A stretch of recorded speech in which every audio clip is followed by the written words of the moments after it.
Hey guys, Harrison here with the Way of Christ Ministries, and today we are back with day 6 of our February and Month of Love devotionals. And today we are covering Love the Lord and Tithe and Offerings. This is one of the most unique and special ways we could actually see the way our love for God will actually be played out in front of our eyes. Tithing and offering is how most churches, in fact all churches, survive off of now. And we get to directly contribute to God's work. And a lot of people are like, well, if God's so great, then why does he need my money to do anything? Well, it's simple. The money really isn't ours in the first place. But he gives it to us and allows us to decide, just like with everything. He's given us a free will to choose and decide what to do with it. However, God actually has some rules for what is a tithe and why do we have it. So let's look to Leviticus chapter 27, starting in verse number 30. And it says, "And all of the tithe of the land, whether of the seed of the land or of the fruit of the tree, is the Lord's. It is holy to the Lord. If a man wants to at all redeem any of his tithes, he shall add 1/5 to it. And concerning the tithe of the herd or of the flock or of whatever passes under the rod, the 1/10 of one shall be holy to the Lord. He shall not inquire whether it is good or bad, nor shall he exchange it. And if he tries to exchange it at all, then both it and the one he exchanged it for shall now be holy and set aside for the Lord. These are the commandments which the Lord commanded Moses for the children of Israel and on Mount Sinai." So the tithe is not ours. It was given to us by God, and so the first 1/10 of everything belongs to God. Is whether we consider it good or bad, it said it doesn't matter. Your first 1/10 is your first 1/10. It belongs to the Lord. And if we love the Lord God, our God, then we are to keep his commandments, as we read when we first started. And I will know those who love me because they keep my commandments, as we read in Exodus. And so this is one of the commandments that still holds true to us today, is that we should give our tithing, our 10%, to the Lord. And it says if we were to try to exchange it, then we should add 1/5 to it, adding another 20%. So that's 30% of what you have if you think you should be able to take from God.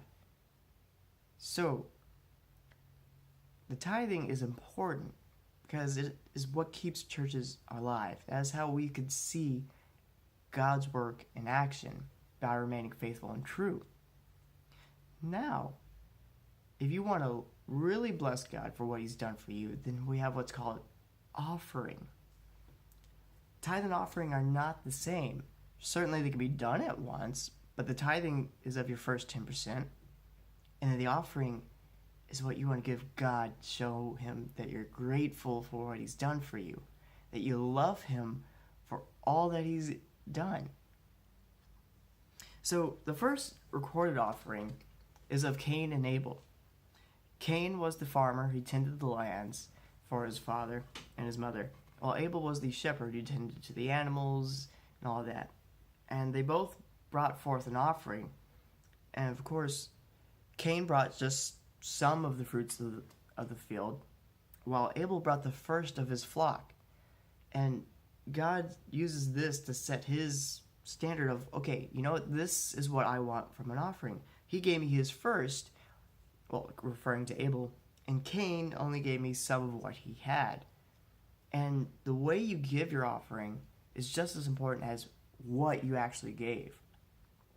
If you give God just your leftovers, then you're telling God he's not worth, having faith in.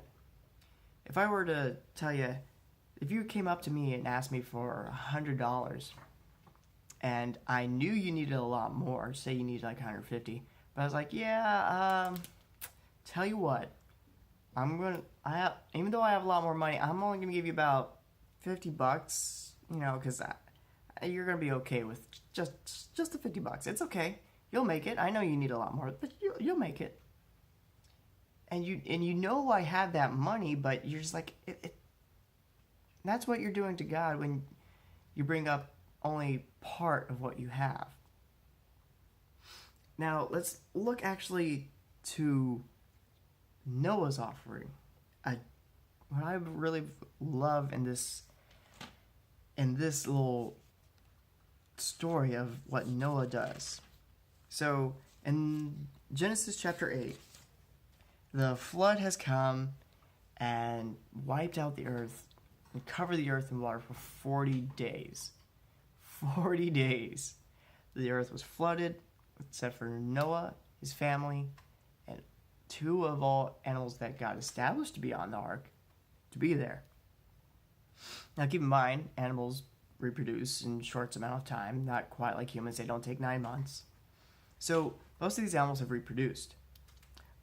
And this time, when they get off the ark, let's see, it says here in verse number 20, it says, Then Noah built an altar to the Lord, and took of every clean animal and of every clean bird, and offered burnt offerings on the altar. And the Lord smelled a soothing aroma. Then the Lord said in his heart, I will never again curse the ground for man's sake. Although the imagination of man's heart is evil from his youth, nor will I again destroy every living thing as I have done. Because Noah showed his appreciation to God for what he did, God's turned back and said, you know what? I won't do that again. Because man actually does love me and does appreciate me, I will never flood the earth again. I will never destroy every living thing again. And he says, and it continues on in verse 22, while the earth remains, seed time and harvest, cold and heat, winter and summer, and day and night shall not cease. Because Noah blessed God with all the clean animals on the ark, God turned around and said, you know what? I'm not going to do that again. Because you were faithful and true to me, despite what God done to pour out his wrath. We showed love to God because he spared us. And so Noah was like, you know what, God, you are good and true. So let me return to you a gift.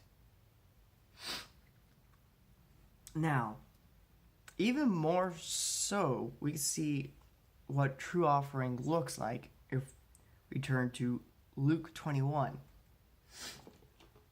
At the complete other end of the Bible, of course. That's just what I do. So Luke chapter 21, verses 1 through 4. This is this is a story of a widow. She doesn't have much at all, but what she has, she gives faithfully. So Luke 21, verses 1 through 4. And he looked up and saw the rich putting their gifts into the treasury. And he saw also a certain poor widow putting in 2 mites. So he said, Truly I say to you that this poor widow has put more than all. For all these out of their abundance have put in the offerings for God. But she out of her poverty put in all her livelihood that she had.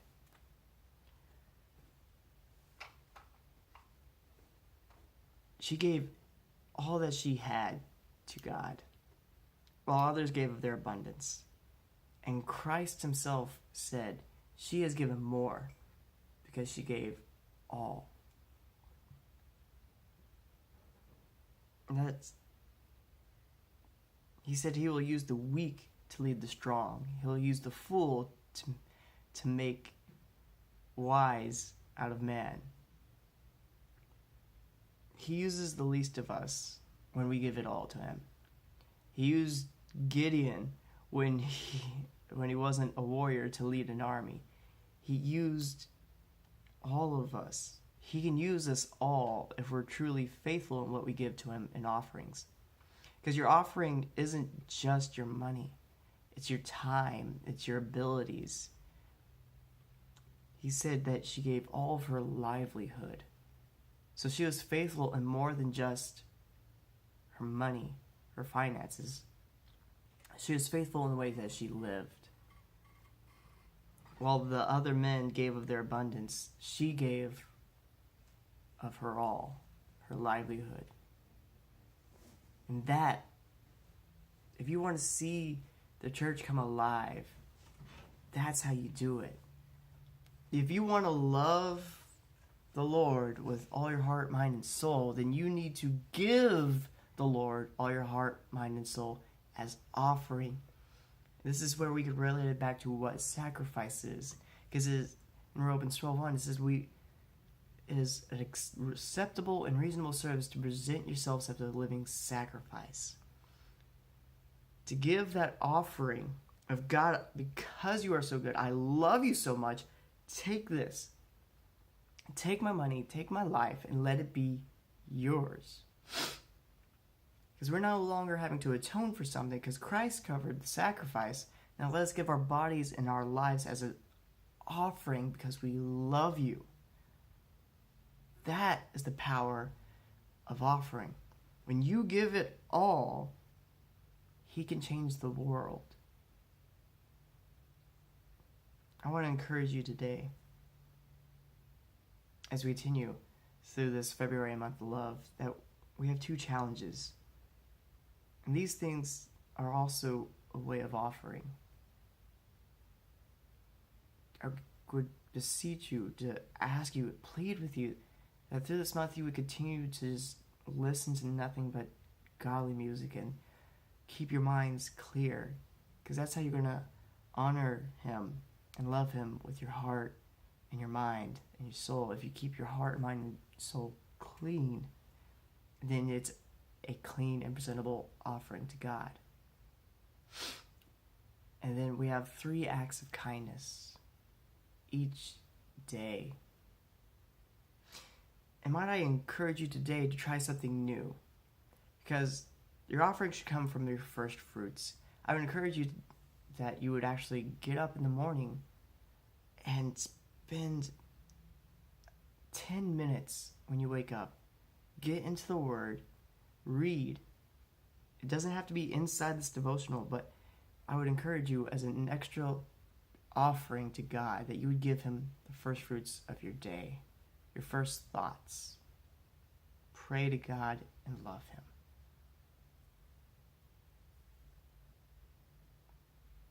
God bless. Have a wonderful day.